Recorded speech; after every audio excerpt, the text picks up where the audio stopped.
Hello, everyone, and welcome back to Common Sense with Dr. Ben Carson. We're so delighted to have you with us today and just talking about some of the things that used to be common sense and, and no longer seem to be in our country.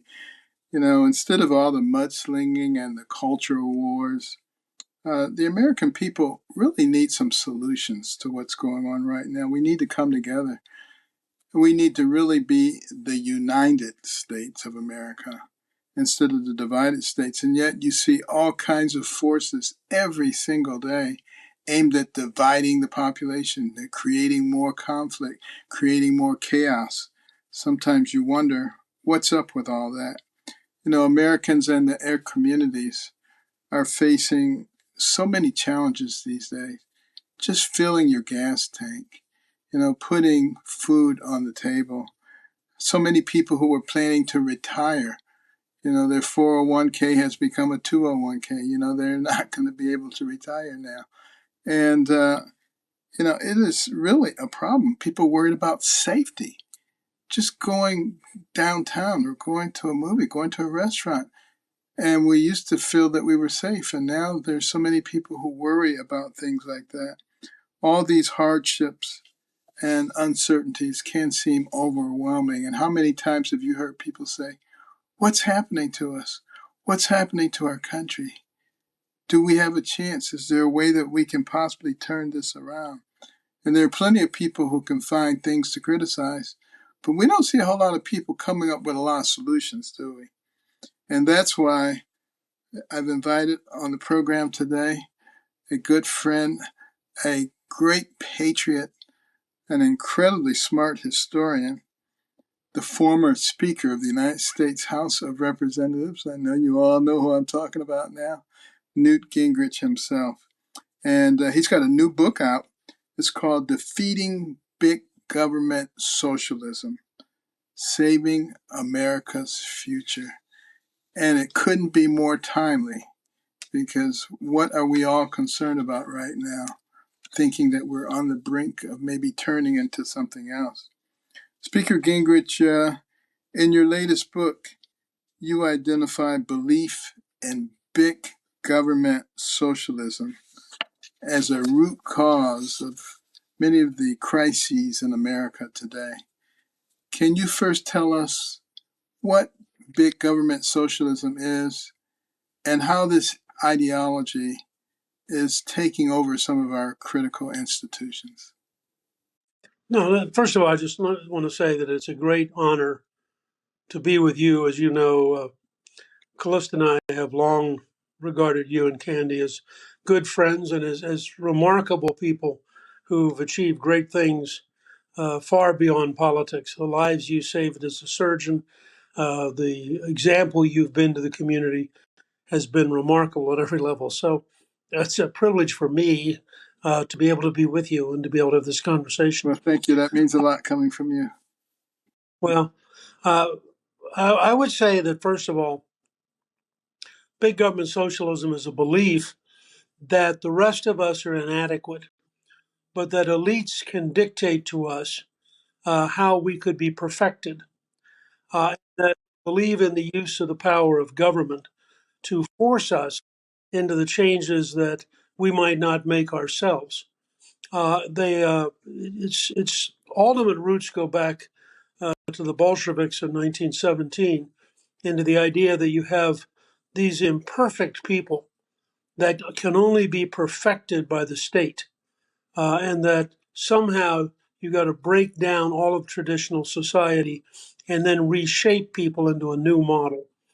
And it's combined both with just the large bureaucratic state, but it's also combined with a set of values that permeate not just government, but the news media, the academic world, and increasingly our biggest corporations.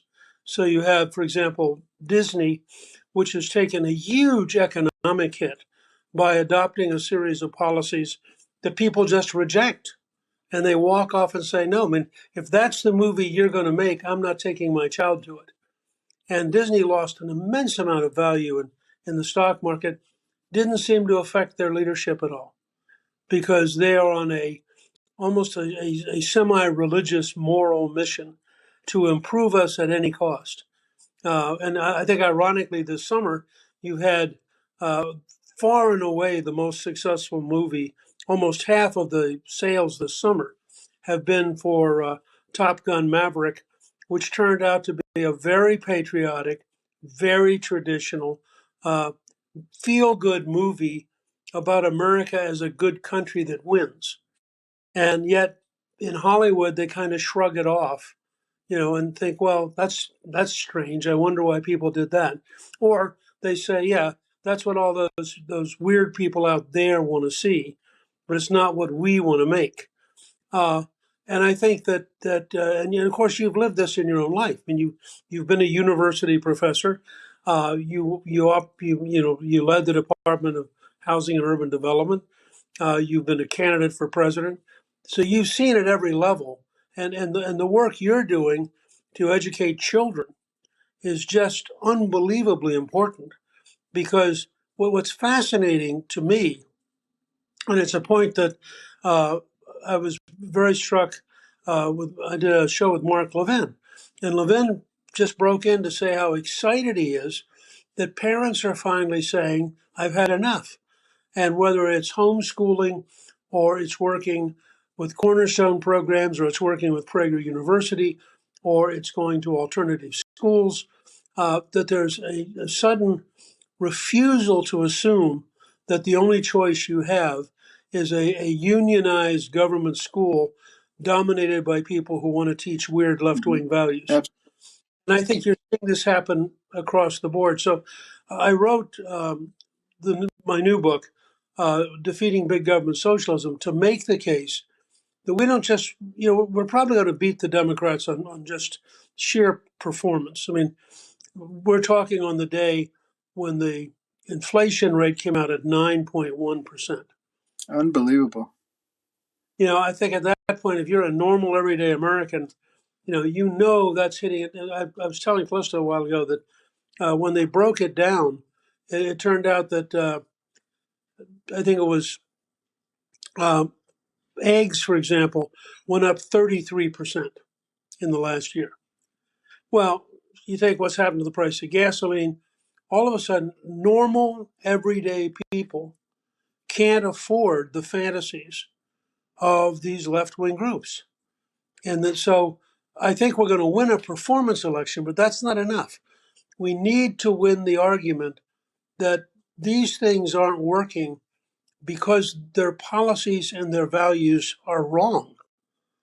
And that every time we've tried their particular approach, it's failed. It's a reason that Jimmy Carter's inflation and Jimmy Carter's gas prices look an awful lot like Joe Biden's inflation and Joe Biden's gas prices. There's a Absolutely. reason that weak policies on crime in the 1970s led to results that are amazingly like weak policies on crime today. And I think we need to win the idea argument. This is something I first heard you talk about, I think, at a prayer breakfast about, 2008 or 2009. It's the ideas we have to win on, Yes. not just the current temporary period of Joe Biden looking cognitively impaired. Well, don't we have a significant problem with our young people who perhaps don't even understand socialism? I sometimes get the impression that they think socialism is being conversant about social media. I don't think they actually know what it actually. And is it you know, they point us to the Scandinavian countries and they say they have socialism and it works very nicely. But I don't think they really take into consideration the fact that in Sweden and the various Scandinavian countries, they have free market policies in those countries that play a big role in what happens. And it's not the Marxist model of socialism that has killed many people and destroyed their lives and dominated them that you see in a place like Venezuela, which Well, what we found, we're running a project called the American Majority Project, and we've done tons and tons of polling and focus groups. And part of what we found was when you tie Big Government Socialism, those three words, support for socialism totally collapses. Mm. So you go because young people instinctively understand that big government doesn't work. And so it goes from being the nice, soft thing that their teacher told them about to suddenly being, you mean we're going to try to implement it with that? And people just realize these huge bureaucracies are a disaster, and they don't deliver, they can't perform. Life gets worse. And of course, you saw a lot of that when you were the Secretary of Housing and Urban Development. You had huge layers of paperwork, huge layers of bureaucracy, trying to move the machine so it was focused on the very people we're trying to help was an enormous challenge. Well, you probably know Bernie Sanders. He doesn't make any secret of the fact that he's a socialist. And yet, in 2020, 70% of millennials said that they would vote for a socialist presidential candidate. For the Gen Xers, it's close to 50% that said they would. And I don't get the impression that they recognize that the lifestyle that they enjoy is a result of capitalism, not socialism. Uh, how do we reach those people? Do you think? Well, I think that's the purpose of political campaigns. I believe this campaign has to be an educational campaign. You have a chance to get everybody's attention. Everybody's in pain. I don't care whether you're a millennial, I don't care what your age is. You go out and you fill up your tank. Callista filled her car up today. It was $111. Mm. Now, at $111, we have her attention. And I think we have the attention of lots of young people when they go to the grocery store, et cetera. And I think this is a conversation, a civic conversation. You have to start with the idea the schools got to be so bad that they became a huge problem. You have to overcome that by having an opportunity to talk directly to them. And the most open place in America, frankly, is a campaign. Ronald Reagan proved you could reach all sorts of people who people thought were not paying attention. Republicans have discovered in the last few years, for example, that Latinos are now more inclined to be Republican than graduate school level whites. Now, that's a revolution in the political structure of the United States. And that sort of thing is continuing. We have a larger potential among the African American community, I think, than probably any time since before No, that's 1932. absolutely Uh, correct. Because I used to go to conservative gatherings, and I would be the only blackface now, and that's not the case anymore. Now there are a lot of them, and I think people are actually starting to wake up, look at what has happened historically, and integrate that with what's going on now, and project that into the future. And I think it portends well, certainly for many in the minority communities.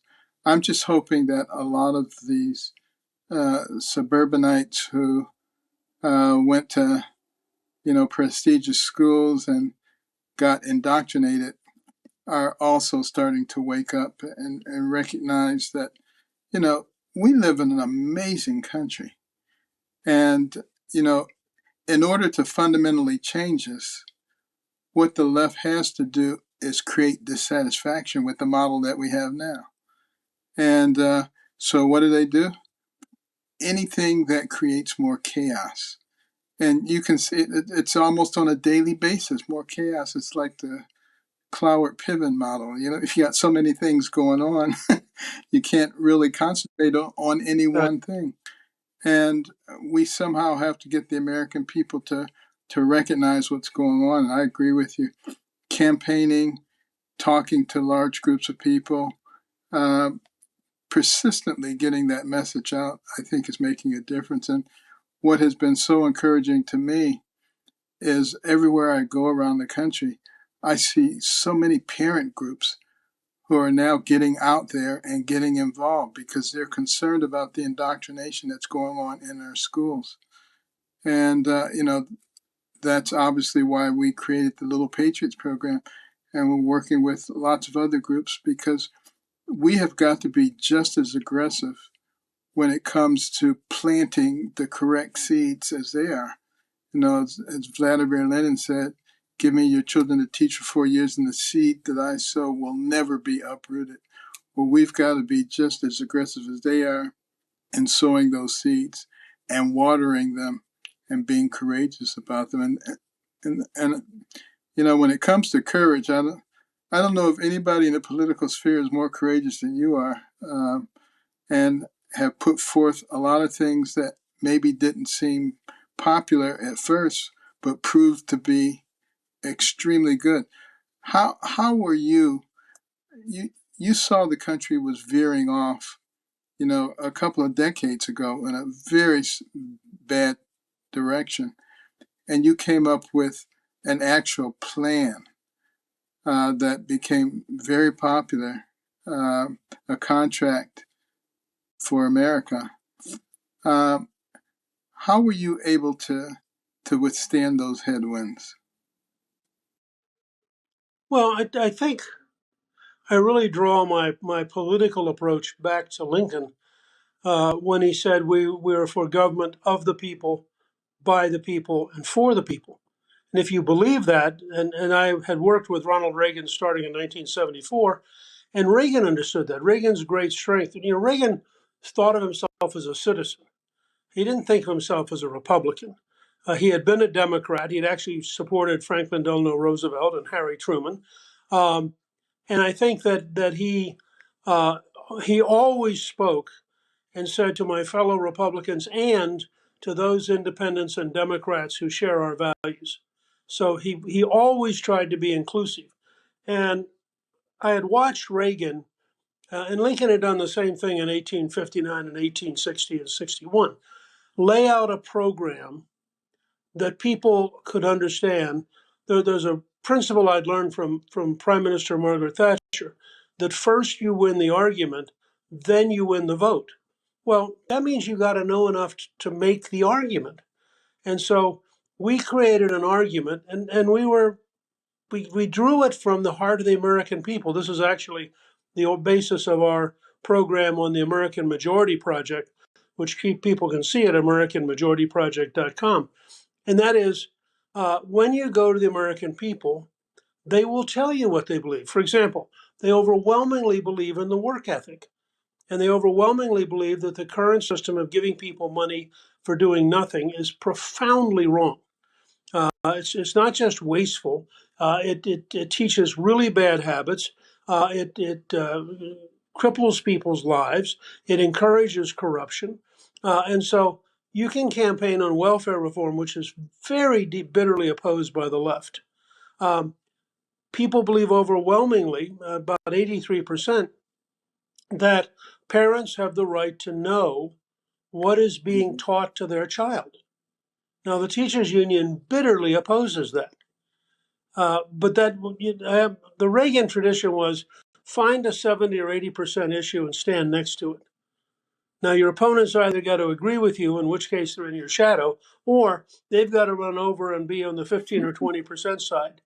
And so I think that the key this fall is going to be for Republicans not just to be anti-Biden and not just to be anti-inflation, but lay out a common sense, no more than 10 big ideas, commitment to things that over the next year they will implement.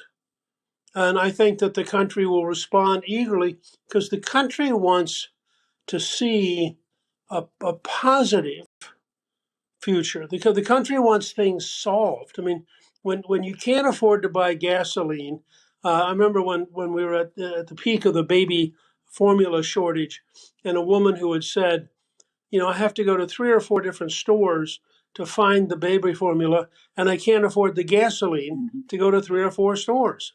That's when you know that the compounding effect of how bad big government socialism begins to hit right at the heart of people's lives. They don't just want rhetoric. They don't want conservative versus liberal. They don't want Republican versus Democrat. They want to know, what are you going to do so that my life will be better, so that my problems will be solved?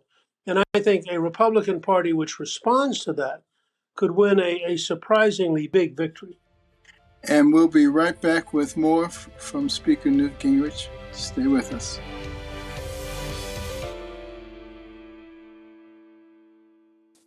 And we're back with Speaker Newt Gingrich. Speaker, I was just wondering, is there, you think, some correlation between what they're trying to do with our children and trying to move us towards socialism? You know, we have gender confusion. A couple of weeks ago, they were talking about bringing drag queens into the schools and exposing the children to. I mean, it's almost like we lost our minds. Is there some correlation there? Well, let me say, first of all, I think what you're describing is crazy. I think "Lost Our Minds" is a pretty good title. This goes beyond politics.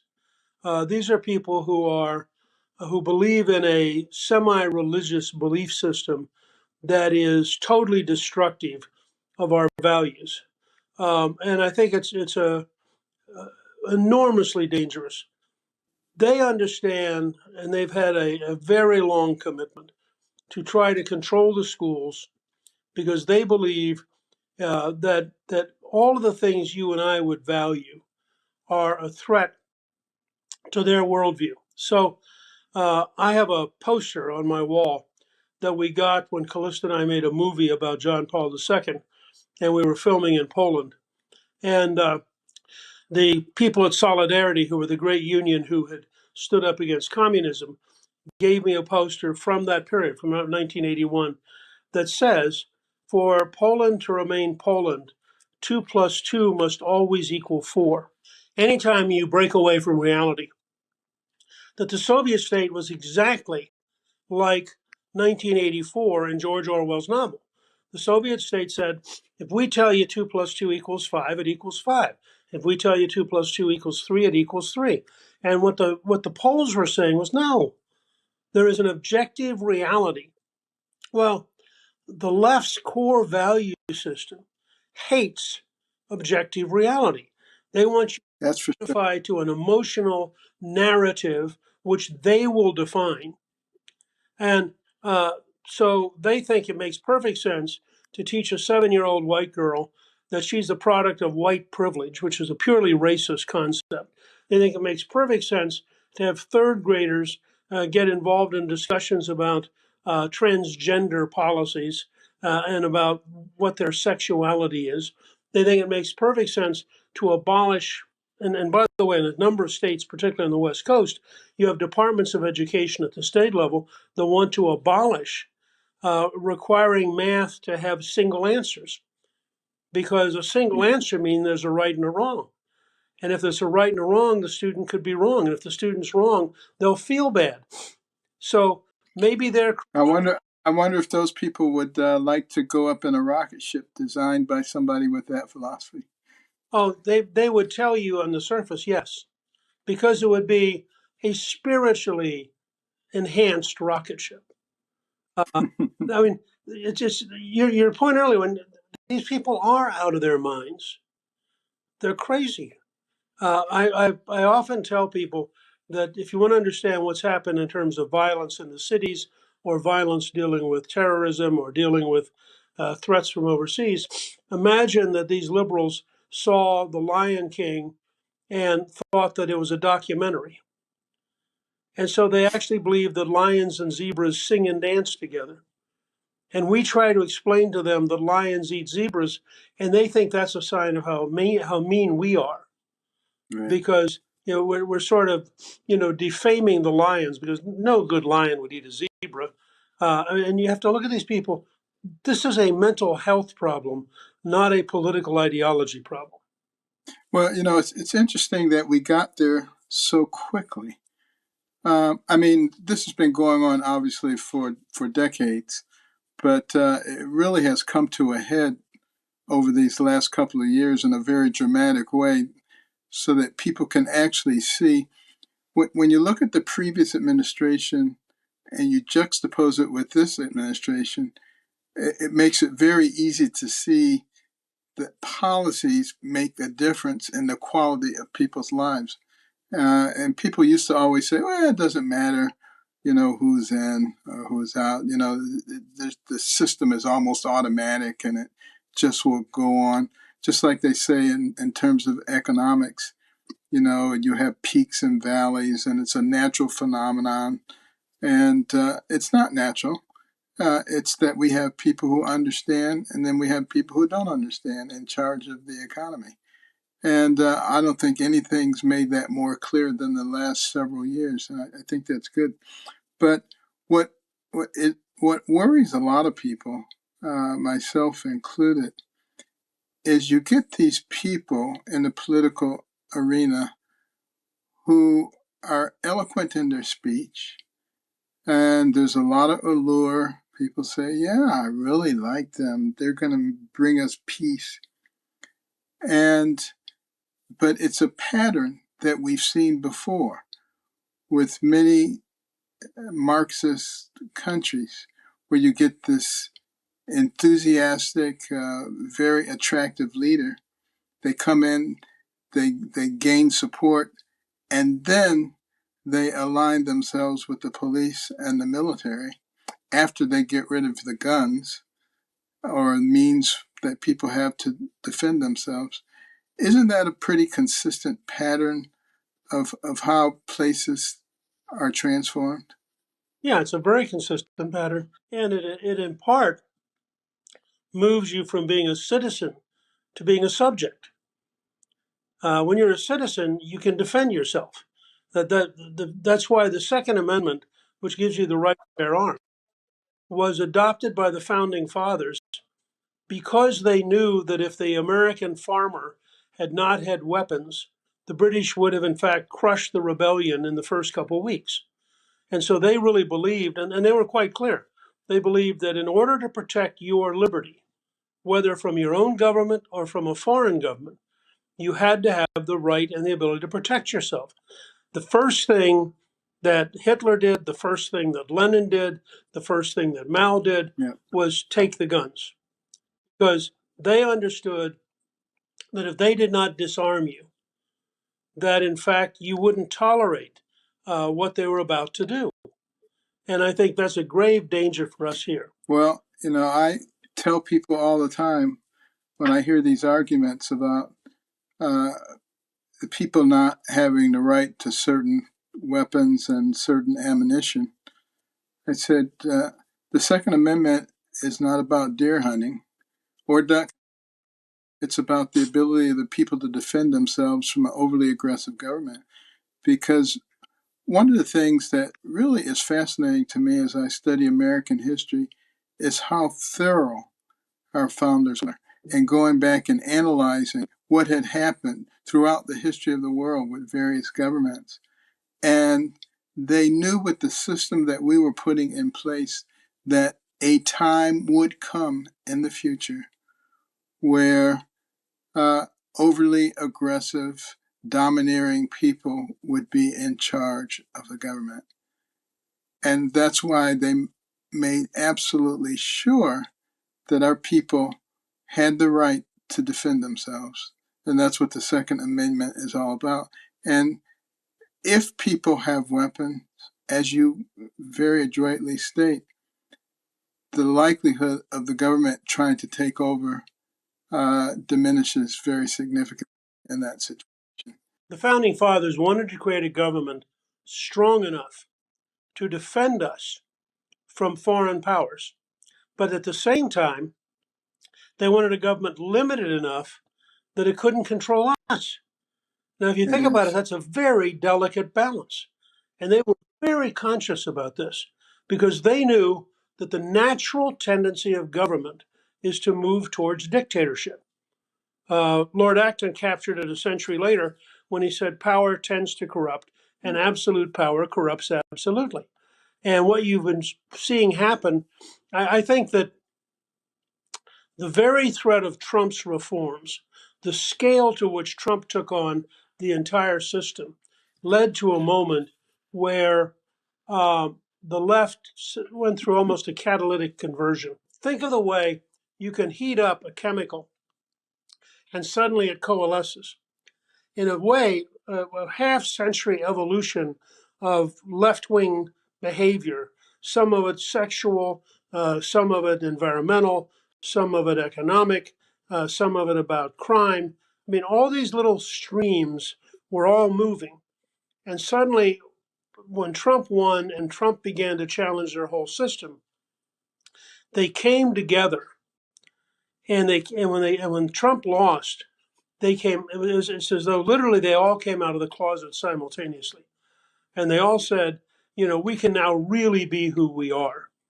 And they had in Biden a weak enough president that he allowed them to all show up, and they allowed them to claim offices. And you have the weirdest, most out of touch with reality group of administrators in American history. And that's probably a politically incorrect statement, but it's true.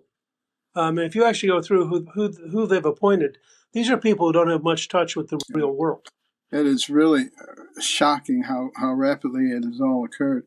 But we're going to have to take another quick break to hear from our sponsors. We'll be right back with a last segment with Speaker Newt Gingrich.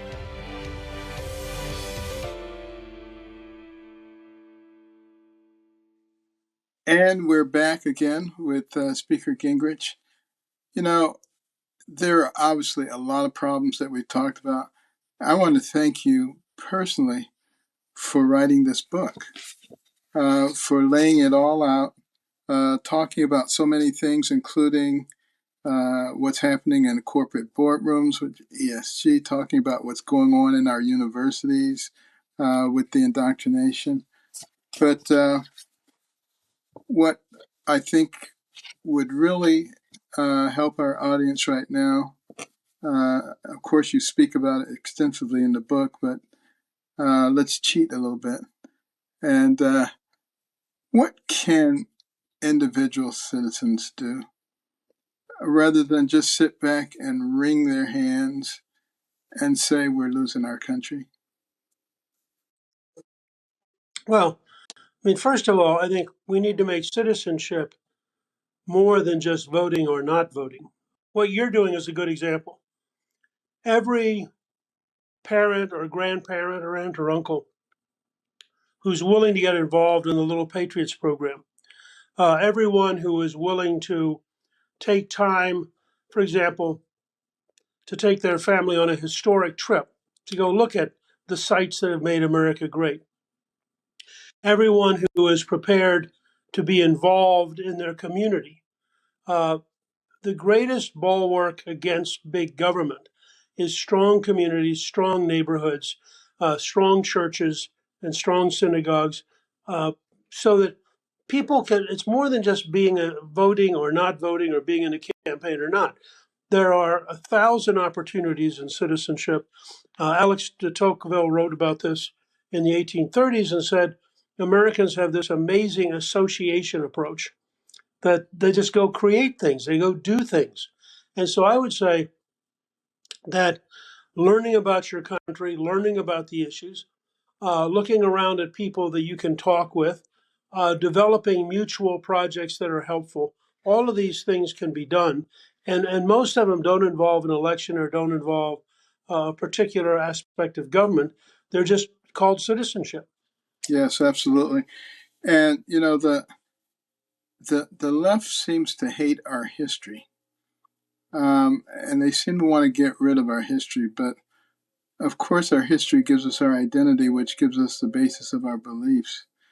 And we have had some moral failings in the past, as has every society that's inhabited by human beings, because human beings are inherently imperfect and they do imperfect things.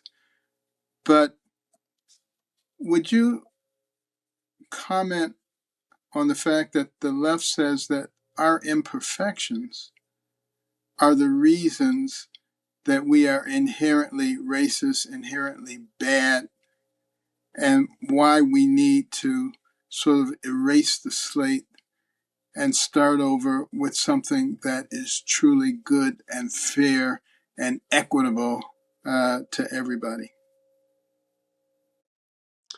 I ended up in my journey to try to understand the mess we're in, um, really digging into the Bolshevik Revolution in 1917, and in particular the role of Lenin. What I discovered was that they arrived, they were a very small minority, and they arrived determined to take over the country, determined to break down all of the institutions, the church, the peasant societies, the aristocracy, the military, all of it, in order to then build a new Soviet model of the ideal person. And they probably believed this. I mean, these were fanatics, but they were probably sincere fanatics. And so they began a process that really didn't end until the late 1930s. And in the process, they killed tens of millions of people. You had a similar experience with Mao in China, who was going to create a new China. Well, the cost of that new China was probably 50 or 60 or 70 million people. Mao probably killed more people than any other dictator in the 20th century. What you have are people like AOC, or for that matter, Elizabeth Warren, who have this vision of some magic perfection. And then, you take them, and I've never understood this. I mean, you take them to a place like San Francisco, where you literally are walking past human feces, you're walking past uh, syringes from drug use, you're walking past homeless, and this is their idea of utopia. Yeah. I mean, this is their heaven on earth. And of course, the classic lesson of all the major religions is there is no heaven on earth, that humans are all imperfect, and the most you can do is create an opportunity towards greater perfection, but not an opportunity that achieves perfection.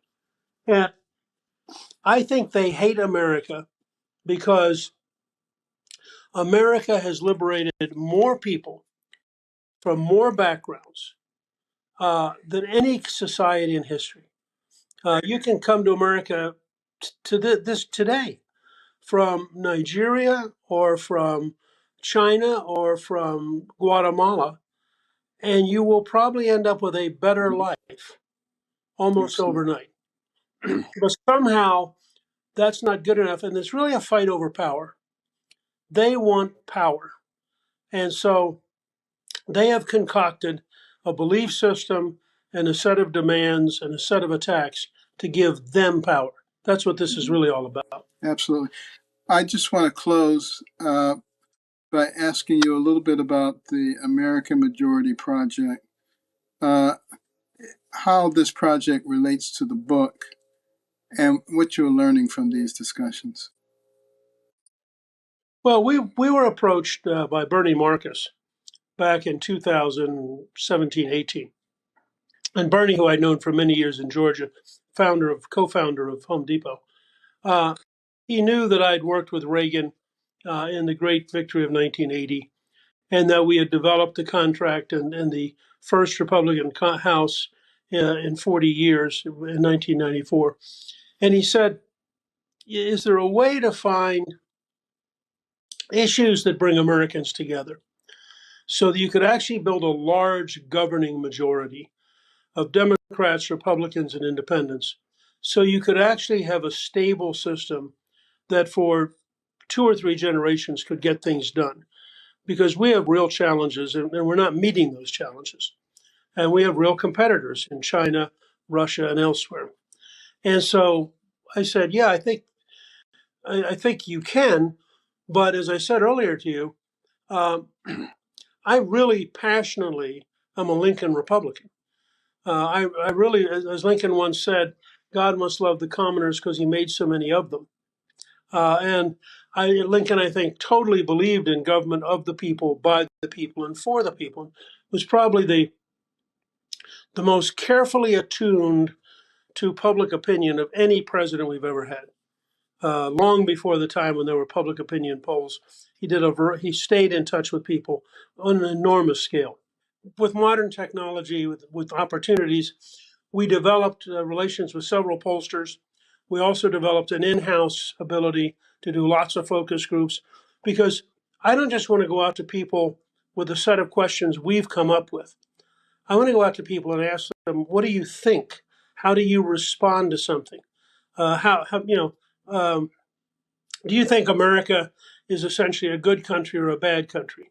Whichever way you answer, why did you answer that? What does it mean to you? And we have found, we've now done, and all of this is available, by the way. If you go to AmericanMajorityProject.com, we have hundreds of hours of material that's available to everybody, Democrat, Republican, Independent, because our goal is an American majority, not a Republican majority, not a conservative majority. And we found my favorite example is if you ask people, do you agree with Reverend Martin Luther King Jr. that it is the content of your character, not the color of your skin, that really matters? That is a 91-6. Now, that means you can have a conversation that starts about race. And if you begin with Reverend Martin Luther King Jr.'s statement, your opponent has to try to break out of a focus on content, which is precisely what you've been doing in your program to teach young people. Can we grow their character as opposed to can we build racial divisions? And that's why this entire left-wing approach is so totally backwards. It is essentially the new racism. It's not growing people's character. It's not growing an understanding of who we should be as good people. It's trying to divide us up and maximize hostility. Well, first of all, I just want to thank you for being with us today. It's a great honor to have you on the program. But we do hope that people catch your enthusiasm and catch your patriotism. And please go out and get a copy of this book, Defeating Big Government Socialism, Saving America's Future. You know, saving our future is up to us. No one except us. We get to decide, but we have to be informed. And this book is a great way to get that information. So, Mr. Speaker, thank you so much for being with us, and we'll look forward to being with you many times in the future.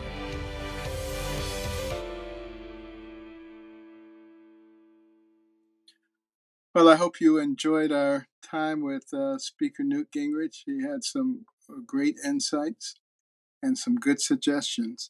You know, Ronald Reagan once said that freedom is never more than one generation away from extinction. And what we've seen over the last couple of years, we can see that that's definitely true. And why we have a real duty to get involved. We need to make sure that we maintain freedom in this country for those who are coming after us. There's so many who came before us who sacrificed so much so that we could have the freedoms that we have today. And you know, I hope that you'll read the book Defeating Big Government Socialism, Saving America's Future. And let me leave you with our common sense prescription for the week.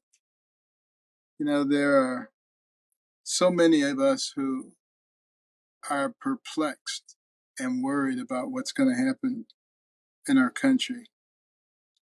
But in our homes, in our churches, our neighborhoods, our schools, we all have influence. We all have spheres of influence that we can use in a very effective way. And I encourage you to find a cause in your community that resonates with you and get involved in fixing whatever needs to be fixed. Get your family involved, get your friends involved. You know, when we work together, it is amazing what we're able to accomplish. And never forget, this is America. We're not like everybody else, and we shouldn't try to be like everybody else. Let everybody else try to be like us. You know, we are a nation whose money says, in God we trust. We are a nation where we teach people to love your neighbor. Let's remember that. We're a nation where people work together, where we have communities that become strong because we love each other and we work with each other. We don't try to cancel each other. We don't try to destroy each other's families. We don't try to create hatred and division. That's who we are as Americans.